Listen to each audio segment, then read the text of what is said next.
ওয়াজ শুনে শুনে বলে হনুমান, তার মানে কিরাম ওয়াজ শুনে বুঝতে পেরেছেন? এদিক তো ওয়াজ হয় না, আওয়াজ হয়।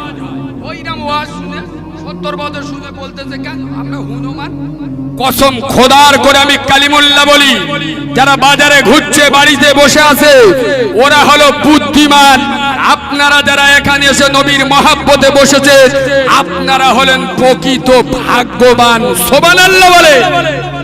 এবার বুকে হাত দিয়ে বলুন, বুদ্ধিমান ভালো না ভাগ্যবান? না বললে বুঝতে পারবেন না, এটা মাদ্রাসার জলসা। কোরআন শরীফে সম্ভবত 2-3 পৃষ্ঠায় আছে, আল্লাহ আদম নবীকে তৈরি করে ফেরেশতাদের বললেন উসজুদ লিআদম।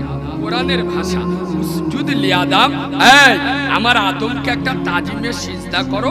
সমস্ত ফেরেশতারা সিজদা করলো, ইল্লা ইবলিস, মিস্টার ইবলিস সিজদা